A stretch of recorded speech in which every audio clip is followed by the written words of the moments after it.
Iran के हाथों मार खाने के बाद एक जानिब अमेरिका जंग बंदी की बातें कर रहा है, तो दूसरी जानिब मशरिक़ वस्ती में हज़ारों फ़ौजी भी भेज रहा है। हज़ारों फ़ौजी मशरिक़ वस्ती में पहुँचने लगे। क्या अमेरिका मज़ीद जारियत करना चाहता है या ईरान में ज़मीनी फ़ौजी उतारना चाहता है? आमिर रज़ा मेरे साथ मौजूद हैं, उनसे बात करते हैं। आमिर भाई, एक जानिब मुज़ाकरात, जंग बंदी की बातें हो रही हैं, दूसरी जानिब हज़ारों फ़ौजी भेजे जा रहे हैं। क्या वो ज़मीनी फ़ौजी ईरान में उतारने जा रहा है? और अगर वो ज़मीनी फ़ौजी ईरान में उतारता है, तो उन फ़ौजियों का क्या हाल होगा? पहली बात तो ये है कि मेरा जवाब नहीं में है कि ये ईरान के लिए है ही नहीं। अब ये बड़ी हैरानकुन बात है, जंग ईरान के साथ है, ये फ़ौजी ईरान के लिए नहीं है। देखिए, ईरान ने चुन चुन कर अमरीकी फ़ौजी हलाक किए हैं। एक तो उनके पास फ़ोर्स ऑफ मिडल ईस्ट जो है वो कम हो गई है, यानी उनके बहुत ज़्यादा फ़ौजी जो हैं, जिनकी तादाद हज़ारों में है, वो ज़ख्मी हो चुके हैं। बहुत ज़्यादा फ़ौजी जो हैं वो मारे गए हैं, जिनकी तादाद जो है वो भी अब 1000 से ऊपर की है, जो ईरानी पासदारानी इनकलाब कहते हैं।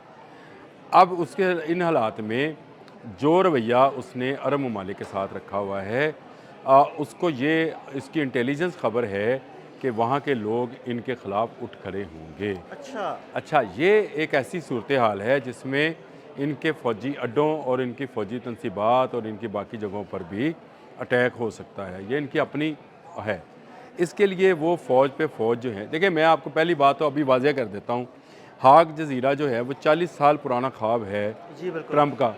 स्टोरी आई थी तो उसने 40 साल पहले कहा था कि मैं अगर हूँ तो ईरान के हाग के बिले। अच्छा मुझे बताएं, ये जो हाग है इस पर अगर वो कब्ज़ा कर भी लेता है तो क्या वो तेल पर कब्ज़ा काबज़ हो जाएगा? बिल्कुल भी नहीं। एक सेकंड में ईरान सारे तेल के कुओं को आग लगा देगा, एक सेकंड में। बिल्कुल ऐसे ही। और उसका धुआं जो है वो पूरे इसराइल समेत पूरे मिडल ईस्ट पर वो काला खाक में बादल जलकर मरेंगे।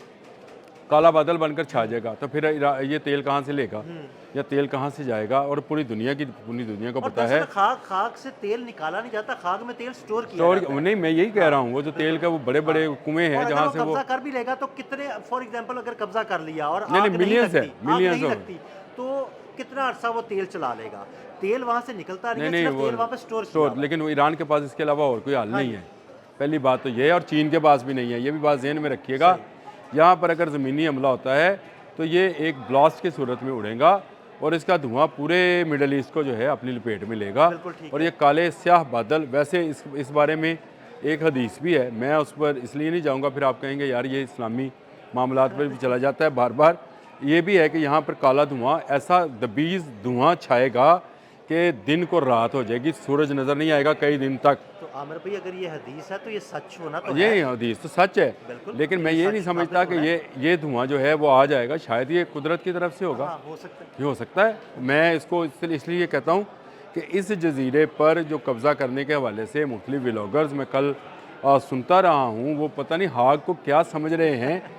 ईरान चुन चुन कर अगर हैफा के ऑयल टैंकर्स को निशाना बना सकता है, सालम एयर बेस को निशाना बना सकता है, कुवैत में, इराक में निशाना बना सकता है, दुबई की आज आपने हाँ मेरे जी। साथ बात की थी, दुबई की पोर्ट के ऊपर उनके ऑयल टैंकर्स को निशाना बना सकता है, तो हाग तो उसका हिस्सा है। उसका हिस्सा है, चंद किलोमीटर दूर है उसके और यहाँ साहिली पर इलाकों से। जो वो जाल बिछा चुका है उसमें आग लगाने की बिल्कुल उसको ज़रूरत नहीं है। बिल्कुल।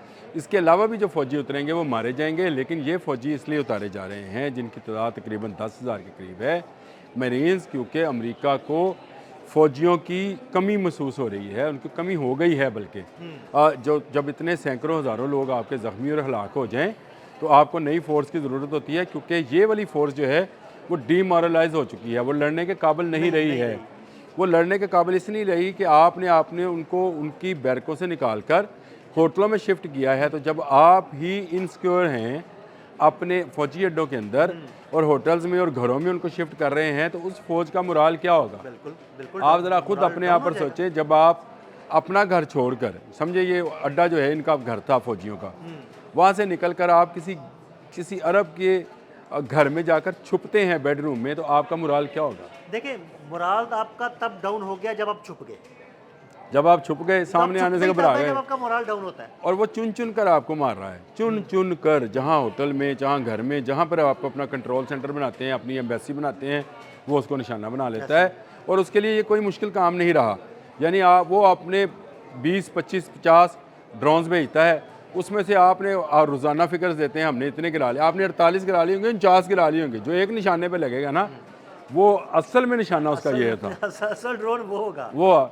और आपने कल एक वीडियो जारी की, इन्होंने कल एक वीडियो जारी की, बड़ी दिलचस्प वीडियो, और मैं देर तक हंसता रहा, जो शायद ड्रोन को गिराने की वीडियो है। आपको पता है उसको गिराने के लिए ये air to air missile use कर रहे हैं, मतलब मिलियंस ऑफ डॉलर्स के जहाज़ उड़ाते हैं, और ड्रोन जाता हुआ जो कि 550 सीसी की मोटरसाइकिल का इंजन वाला $20,000 का ड्रोन है, मोटरसाइकिल इंजन के साथ। मोटरसाइकिल इंजन के साथ, और उसको मारने के लिए एयर टू एयर मिसाइल, और उसके बाद नारा लगाते हैं। और यार शर्म करो, आप एक ड्रोन को गिराने के लिए अगर आपको जहाज़ उड़ाना पड़े और आपको मिसाइल दागना पड़े, तो इसका मतलब ये है कि आप जंग में शिकस्त खुर्दा हो। भाई ड्रोन तो हमने भी गिराए थे, और वो गन्स के साथ, हमारे तो आम लोगों ने गन्स के साथ ड्रोन हमने भटका के गिरा लिए थे, लेकिन ये ड्रोन जो है आम लोगों ने गन्स के साथ गन के गिराए साथ, लेकिन ये नहीं गिरा पा रहे हैं। शायद ड्रोन वाकई में एक ऐसा हथियार था, एक ऐसा हथियार है जो कि जिसकी तादाद बहुत ज़्यादा है, और वो इतनी बड़ी तादाद में आते हैं कि उसमें से चंद स्वाम अटैक करते हैं ना। अब जैसे स्वाम अटैक की बात करते हैं कि वो हजारों की तादाद में आते हैं, और जिसमें से जो सही अटैक करने वाला होता है वो अपने हदफ को निशाना बनाता है, बाकी आप गिराते हैं, हदफ आपका तबाह। आप मुझे ये बताएं कि जब इनके हेलीकॉप्टर्स ये मरीज उतारने के लिए हाक पे जाएंगे,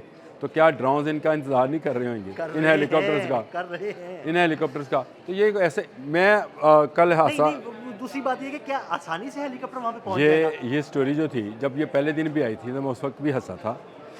जो मुल्क 28 फरवरी से शुरू होने वाली आज 31 हो गई, यानी 32 रोज़ा जंग में अपनी एक लॉन्च बोर्ड आपने हुरमुज़ से नहीं गुजार सका, वो हाक जजीरे पे कब्जा करने की बातें कर रहा है। जो आपने हुरमुज़ को क्रॉस करके, जो अपनी बेसिस नहीं बचा सका, अपने दिफाई निज़ाम नहीं बचा सका, वो हाक जजीरे पे अपना कब्जे की बातें कर रहा है। अपना वॉक्स नहीं बचा सका, अपने KC 135 के जो 9 यूनिट्स हैं उनको नहीं बचा सका। जो कुछ, जिसका कुछ नहीं बचा है, वो कह रहा है कि मैं पूरा अपने हरमज़ क्रॉस करूँगा इस तरह से, और क्रॉस करने के बाद हाक पे उतर जाऊँगा। और ये ऐसा ख्वाब है, या ऐसी वो टॉम क्रूज़ की फ़िल्म है मैट्रिक्स टाइप की। नहीं, वो टॉम क्रूज़ हो तो कर सकता है, हाँ, वो फिल्म भी हो सकता है हॉलीवुड के अंदर। मैं हमेशा ये बात कहता हूँ, ये बड़ा नामुमकिन सा बात है, लेकिन ये फ़ौजी जो हैं ये दोबारा इसलिए लाए गए हैं अमेरिका से कि ये इनको अभी तक मार नहीं, चिपेड़े नहीं पड़ी, इनको भी चिपेड़े पड़ेगी।